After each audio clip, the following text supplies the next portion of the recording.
you think of when you don't use your eyesight? You use your eyesight every moment of the day, from when you get up to when you close your eyes and go to sleep at night. So challenges for visually impaired people can be everything and anything, from reading to setting the time on the microwave, to knowing which is the right bus to stop, to accessing work and employment opportunities, to working out our extremely complex remote controls, using touch screens. You know, it can have an impact on every area of your life. Quite often you think you're the only person that this is happening to. My journey of sight loss actually began when I was 5 years old.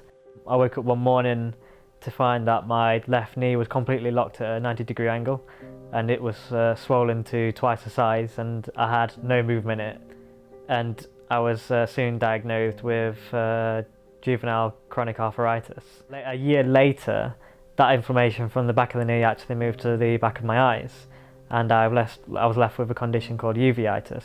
For people to look at me, they would have probably not really realised that I had a vision impairment. At 17, Nathan lost the sight in his right eye. Months later, a bleed in his left eye destined a life-changing operation. You know, I knew that I'll probably lose it all eventually, but we expected I'd get 5 or 6 years of having some sight left if I chose to go down that route. And it's a quite difficult decision to make at 19. You know, like I said, I should have been at that point studying in my degree and sort of preparing for a future career. I didn't really expect to be sat at home trying to make a decision of whether to go for an operation and risk losing my sight straight away, or leaving it and let it naturally go. It was a very difficult time. In 2014, Nathan became blind overnight after choosing to let his sight go naturally. Since then, he's become a public speaker for Guide Dogs for the Blind and has campaigned for access all areas in Parliament. We do face, you know, people like myself and people that I know many people as well who are in a similar situation. We do face many challenges. One of them is, especially as a guide owner, where we illegally get turned away from places that we're supposed to be allowed. So, you know, there's a law in place which states that for places like restaurants, hotels, public transport, you know, anything along those lines, we're legally allowed in there with our guide dogs. It's a service dog, it's an assistance dog. But even though that's the law, you still get a lot of places that refuse access, and they give you every excuse under the sun. I'm really sorry, but for hygienic reason we can't, because it's a restaurant law. I know it's. No, it's illegal though. You can't reject the guide. I mean, you should tell us we got a guide dog because it's a restaurant law. If something shopping, that's fine. But it's really. I've come here before with him actually, and we didn't tell him that. At the end of the day, they're just excuses, and they're the biggest problems we do face. And the stats are out there that, you know, it's more than 3/4 of people who have a guide dog go through an access refusal at some point in their life. Mal was born with a congenital condition and lost the remainder of her sight last year. Days after lobbying for access in Parliament, she was turned away from using a taxi. You really should know the law, and you should be instructing your staff.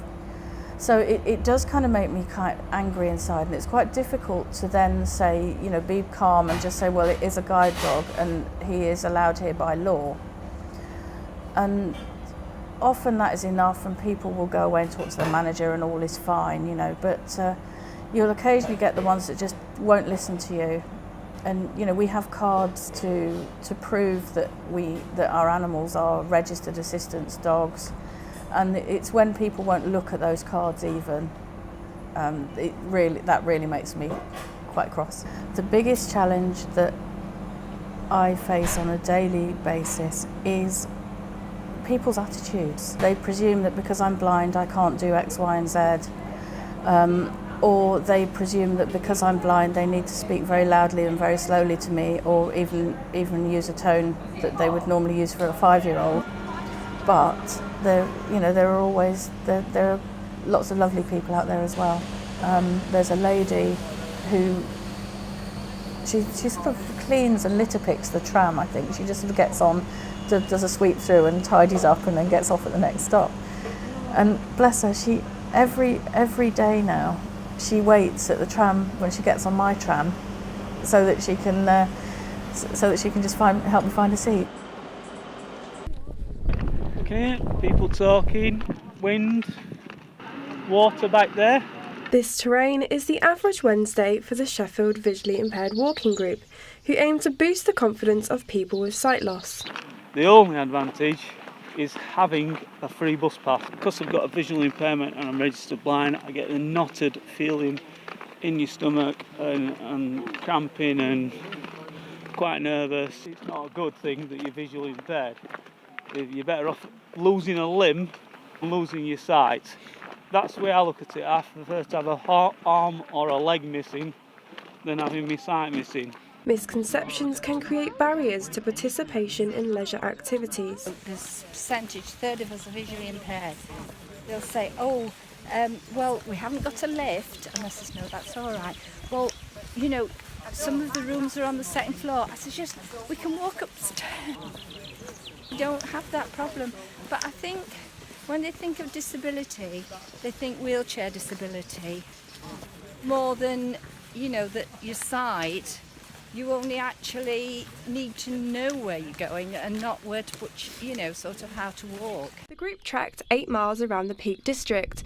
Sports England estimate that only 14% of adults with a sensory disability complete 30 minutes of exercise a week. Meeting everybody, sat at the stream having my lunch, relaxing, not having to worry about a guide, going to the toilet, somebody saying, here's a blanket, sit on this, because he hadn't brought one to sit on, because I didn't realise we were going to be sitting on grass at the side of the stream.